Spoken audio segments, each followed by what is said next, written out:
So JuJu SmithSchuster probably shoots up to the #1 waiver claim for fantasy football week 6 as the Kansas City Chiefs knock off the New Orleans Saints for Monday Night Football. It's the Fantasy Sports Boss with a Monday Night Football wrap-up. Hit that subscribe button if you are new.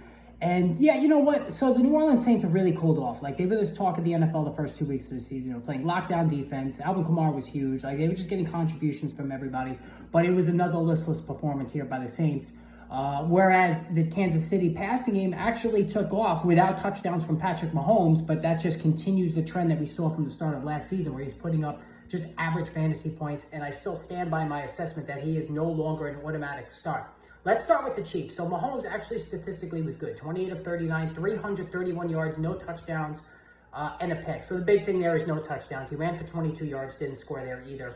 But so only 13 plus fantasy points in a 6 touchdown passing setup. So again, he's more name brand than anything else right now. That's just the facts. Right? You could be the biggest Mahomes booster and say, "Oh, it'll come around, it'll happen." It's not happening, right? He's gonna still have some big weeks here and there, but he just doesn't have the weaponry. And you know, quite frankly, he's not an automatic start. Now, the big beneficiary was Smith-Schuster. So 7 catches, 130 yards. Now, if you remember last year, if you were a subscriber to this channel, last year, prior to the season, or rather it was 2 years ago already. Wow, time flies. I was all about Smith-Schuster when he ended up signing with the Kansas City Chiefs as a free agent. I thought he was going to be huge, but he wound up being a very big disappointment. Now, on a team that has basically nobody in the passing game outside of Travis Kelce, and Xavier Worthy went only 3 for 25.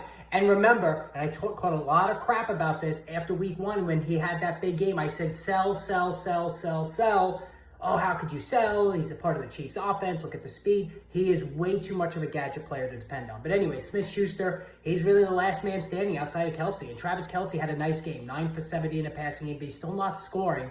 Not the vintage Travis Kelce, but at least we're showing signs of him being a really, really good top-end tight end. But Smith-Schuster is going to be the #1 target this week in waivers. I don't think there's any question about it.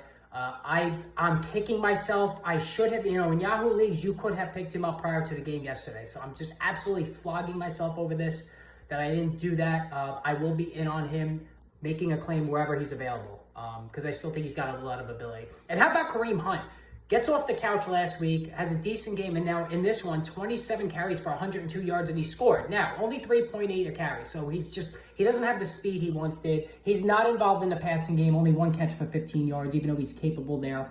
But Carson Steele, 5 carries, 12 yards, no carries at all for Samaje Perine, who had only 1 catch, so you can drop him. You can drop Carson Steele. This is a Kareem Hunt show going forward, and that's just the facts. That's just how it's breaking down now. So, he's got value on this team. There's no question about it, especially if he's going to be the bell cow back. Now, for the Saints, Derek Carr did throw 2 touchdown passes, and so it was a good game for him in the Superflex League. But Alvin Kamara really disappointed. 11 for 26 on the ground. He did contribute 6 catches for 40 yards. Remember, it's all about the receptions for Alvin Kamara. He's going to continue to put up big totals because of the receptions, and he did that here. Rashid Shaheed, 4 for 86 and a touchdown.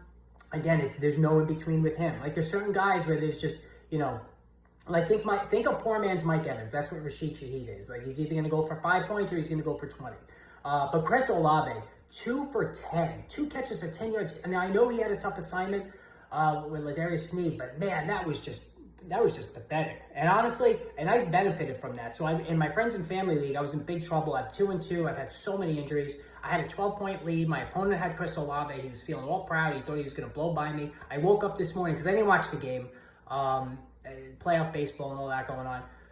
And I saw 2 catches for 10 yards. I was like, holy crap. So yes, that was big for me, but it just goes to show you Olave just can't get on the same page as Derek Carr. It's just not happening.